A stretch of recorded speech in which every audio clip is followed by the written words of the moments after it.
Hello,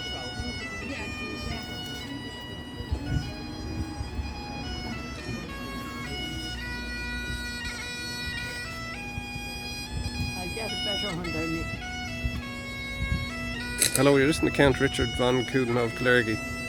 Today is Saturday the 1st of October and I'm up here off Kilester Avenue for the unveiling of a monument to a gentleman called Michael Neville, who was executed by Free State forces 100 years ago,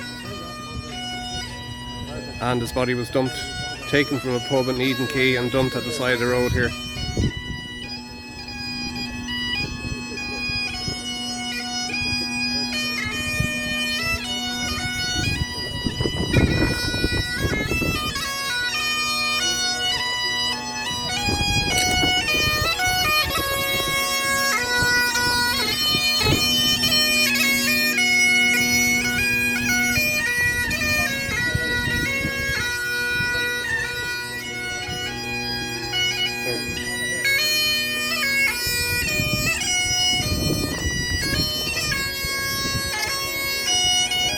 Very important part of our history while we celebrate the 100th anniversary of the foundation of the state. Sorry about the breeze.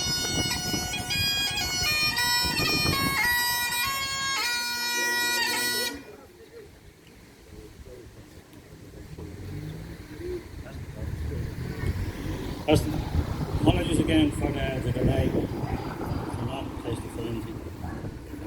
Anyway, today's commemoration is an unveiling ceremony, and it is to unveil a wayside cross to volunteer Michael Neville, who was murdered by the Free State 100 years ago. This replaces an old memorial that was erected by the Irish Memorials Committee, and all them memorials that are in Dublin were transferred to the National Graves Association in 1956. The memorial will be unveiled by Joe Maguire, a relative of Thomas Maguire, whom, along with volunteer Paddy J. Egan and volunteer Bernard Curtis and Thomas Phelan, were killed in a premature explosion on the 18th of November 1922 in Chicore at the Nace Road. The target was a convoy of Free State troops. It was in retaliation for the execution of 4 volunteers the day before, of Peter Cassidy, James Fisher, John Gaffney and Richard Tippy. I will now ask Joe to come forward and unveil this memorial.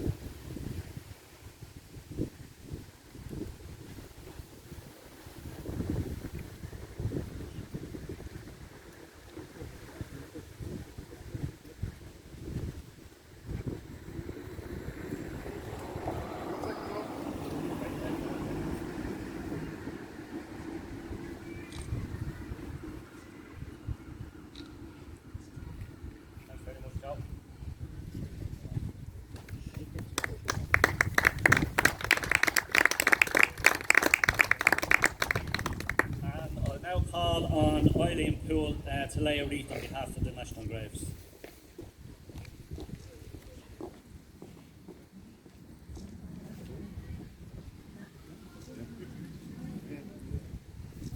Thank you. Eileen, I just get this on there for a moment, please.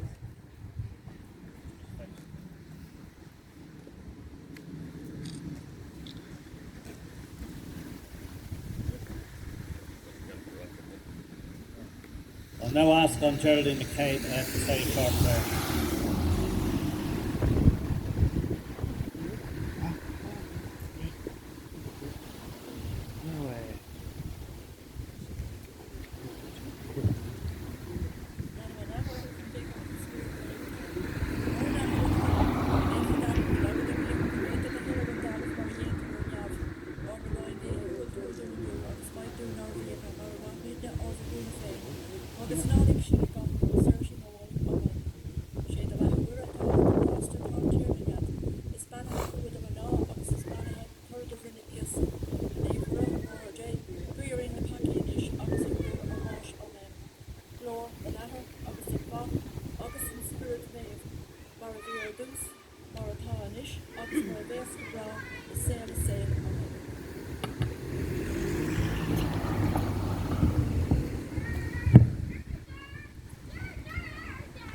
Now I'd like to call on Peggy Galligan before today's oration to read out the 1922 proclamation along with the memorandum issued by General Liam Lynch regarding the flying of the tricolour.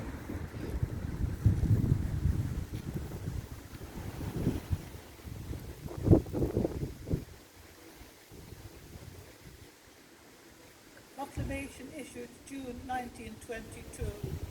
O inherent proclamation. Fellow citizens of the Irish Republic, the fateful hour has come. At the dictation of our hereditary enemy, our rightful cause is being treacherously assailed by recreant Irishmen. The clash of arms and the boom of artillery reverberated the supreme test of the nation's destiny. Gallant soldiers of the Irish Republic stand vigorously firm in its defence and orderly uphold their noblest traditions. The sacred spirits of the illustrious dead are in its great struggle. Death before dishonour being an unchanging principle of our national faith as it was of ours. Still inspires us to emulate their glorious effort. We therefore appeal to all citizens who have withstood unflinchingly the oppression of the enemy during the past 6 years to rally to the support of the Republic and recognise that the resistance now being offered is but the continuance of the struggle that was suspended by the truce with the British.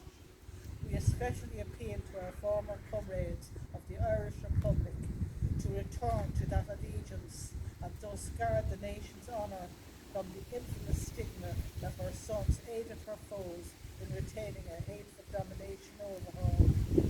Confident of victory and maintaining Ireland's independence, this appeal is issued by the Army Executive on behalf of the Irish Republican Army. Signed, Commandant General Liam Mellows, Commandant General Rory O'Connor, Commandant General Joseph McKelvey, Commandant General Ernan O'Malley, Commandant General Seamus Robinson, Commandant General Sean Moylan, Commandant General Michael Kilroy, Commandant General Frank Barrett, Commandant General Thomas Derrick, Commandant T. Barry.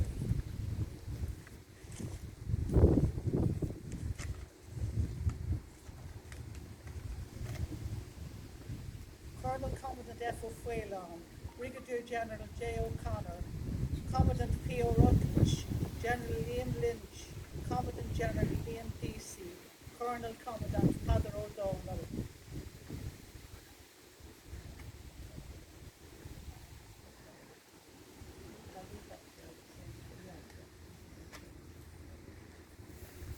The last flag here today was at the request of General Liam Lynch the following. Memorandum from General Liam Lynch to Assistant Chief of Staff Ernie O'Malley. Fermoy, 5 p.m, 3rd of August 1922. Republican flag. Acora, owing to the abuse of the tricolour by the Free Staters during the present hostilities, it has been decided that the Republican flag, when used by us, will bear the letters IR. You will issue an order that at least one flag be flown in each battalion area in your command. Bearbanock, Chief of Staff. We believe that it is most appropriate for commemorating the Republican forces and soldiers of 22 that the flag should be present.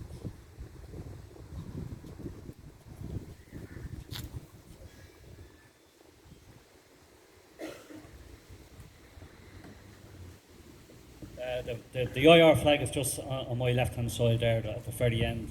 And it's just interesting to note that a number of the volunteers that were exhumed from Beggar's Bush, that flag was over their coffins. And while we have the letters in green, coming on at the time had the letters in black. So we correct our flag. Today's oration will be delivered by Liam O'Colbert. Liam O'Colbert has been on the National Graves Association for a number of years. He's responsible for the Facebook, but also any communications in our native tongue. So I'll call on Liam to deliver the oration.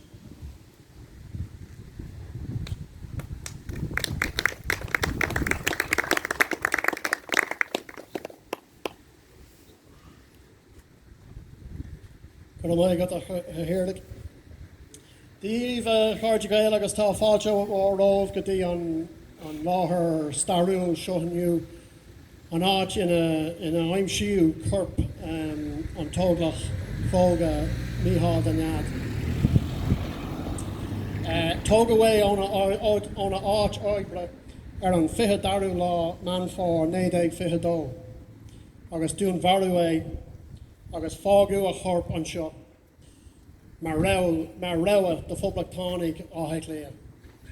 I'm siú a chorp an ládar gion. Hello everybody, and you're very welcome to this historic spot. The spot where the body of brave volunteer Michael Neville was found. He was taken from his workplace on the 22nd of September 1922 and murdered, and his body was left here as a warning to Dublin Republicans. His body was found here on the following day. Michael was only 23 years of age when he was killed. He was from Lisdoonvarna, County Clare, from a family of 14 children. He came to Dublin and was working as a barman when Mick joined the Dublin Brigade of the Irish Republican Army. Mick's brother, Timothy Neville, was present when Michael was lifted from his workplace, Mooney's Bar on Eden Quay, Dublin city centre. Timothy managed to evade capture and later escape to the United States. Michael was lifted by the Free State forces, taken away, never to be seen alive again. Michael's arrest and murder was not an isolated action carried out by the Free Staters. By the time that Mick was abducted, the Civil War had been waging for some 3 months. Much of O'Connell Street was in ruins, damage still unrepaired from the 1916 rising, and much of the eastern side of O'Connell Street had been burnt following the onslaught that was unleashed on the positions that Republicans had taken up at the same time as the forecourts were occupied. As the Civil War stretched out, Michael Collins' Special Political Police Force, the Criminal Investigation Department, based in Oriel House, were becoming more and more blatant in their use of illegal methods of investigation in inverted commas, which included maltreatment, torture, and indeed murder. The 2nd of August witnessed the murder of the unarmed Harry Boland. This commenced a series of unauthorised murders, indeed war crimes, by the Free Staters that would continue over the course of the Civil War and indeed beyond. Following the death of Collins on the 22nd of August 1922, the Oriel House murder gang upped the ante and increasingly targeted young volunteers that had remained true to the Republican ideal.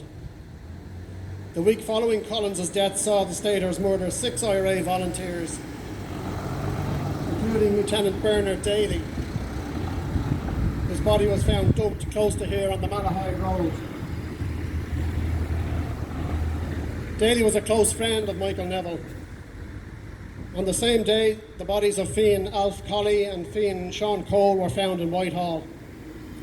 Again, very close to this spot. Only 3 days before Michael Neville was murdered, across the country, Sligo's Noble 6 IRA volunteers were murdered following capture. This same Oriel House gang would later spawn the hated Bry Harriers, who carried out similar murders in the 30s and 40s, and the same group were the predecessors of the Garda Heavy gang, who were renowned for their torture of Irish Republicans during the 70s and 80s.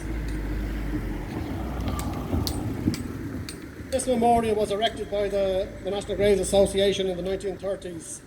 Modern pollution and time have taken their toll on the older monument.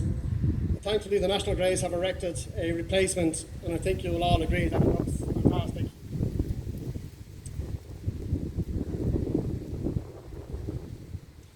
This is one of a series of 13 wayside memorials around Dublin that were erected to commemorate IRA volunteers killed during the Civil War, many murdered by the Oriel House gang. Commandant Bobby Bonfield, his body was dumped near the Red Cow, Nace Road. Bobby was kidnapped by Cosgrave's personal bodyguards.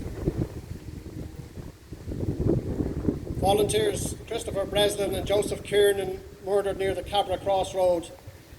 The National Graves Association are currently working on a replacement monument. Captain Martin Hogan, Grace Park Road. Volunteer John Monks was killed in action at Red Cow, Nace Road. Captain Henry McEntee, Finglas. That monument was recently damaged in a traffic incident, but the NGA are going to re-erect the cross later this year. We have Michael Neville here in Kilester. Fianna Éireann volunteers Alf Colley and Sean Cole murdered Yellow Lane, Whitehall. The Fianna boys, Eamon Hughes, age 17, Brendan Holohan, age 17, and Joseph Rogers, aged only 16, murdered at the Monastery Road, Clondalkin. Volunteer Frank Lawler, murdered near Orwell Road. Captain Thomas O'Leary, murdered Upper Rathmines. The National Graves Association replaced that plaque in 2019. Staff Captain John Joseph Stevens, 4th Battalion, Fermanagh Brigade, and 2nd Battalion, Dublin Brigade, murdered near the Nace Road, Inchicore. Volunteers Thomas Maguire, Paddy Egan, Bernard Curtis, and Thomas Phelan all died as a result of a premature explosion, Nace Road, Inchicore. And Captain Bernard Daly, murdered and left at St. Dulap's Church, Malahide Road. Michael Neville was described as follows by a comrade. Michael Neville, the gentlest and most inoffensive lad I ever had the privilege of knowing. Michael worked as an intelligence officer with the K Company of the 1st Battalion. He had served during the Tan War and was instrumental in the development of a campaign of attack on the railway transport system around Dublin. Michael's friend and comrade Bernard Daly was found murdered only 4 weeks prior to Michael's body being found. Daly had also been taken from his workplace by Oriel House detectives and his body found the following morning. The exact same circumstances as surrounded the death of Michael Neville. Referring to the murder of his pal, Bernard Daly, Michael said, "God only knows who will be the next victim. Perhaps I may be selected to join Barney. We must keep straight on until we vindicate the cause he died for. Or if need be, join him in martyrdom." Prophetic words indeed. Many today are uncomfortable with the truth about what took place during the Civil War.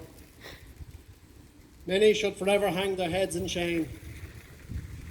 Many also need reminding of the actions of their forebearers. It is not acceptable to pretend that all sides were equally guilty, or that parity of esteem should be afforded to both sides. Some would rather forget. But we will not forget. Forget that the Free State forces opened fire on the forecourts with British-supplied artillery. We will not forget the atrocities where men were tied to landmines and exploded. We will not forget how men were chosen for execution because of their birthplace in order to send a message to each of the 4 provinces.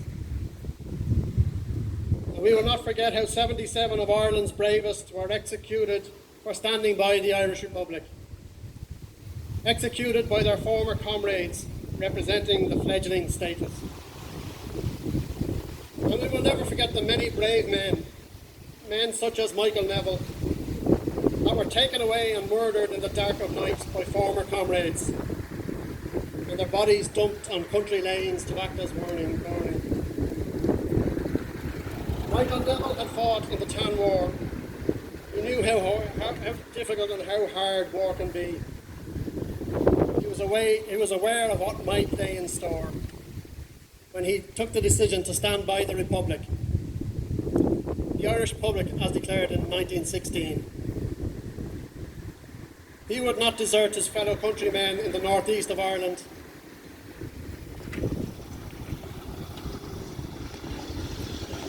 He would not swear allegiance to the Crown He would not coerce his fellow Irishmen into accepting a British-imposed treaty. For these beliefs, he was selected. And for these beliefs, he was murdered. Óglaich Michael Neville chose the difficult decision to stick to his guns, and it cost him his life. He will be remembered.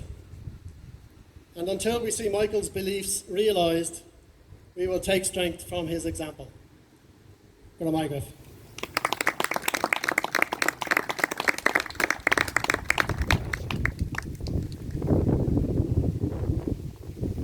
Thanks very much for that, Liam. That was Liam's first oration, so I think I'll put him down in the book for a few more. Just in relation to the volunteers that the Fianna Boys volunteer Hughes, Holohan and Rafferty, the National Graves will be unveiling 2 headstones over the grave of Hughes and Holohan. Rafferty's buried out in there's a family headstone there.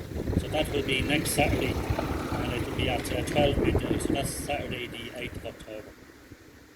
Anybody, just to finish off here before the National Anthem, if anybody wishes to assist the National Graves Association in relation to attending graves or assisting in articles for Facebook or general assistance, can check our Facebook page for details or contact any of the group. I'll now call on John Lamb to play the National Anthem.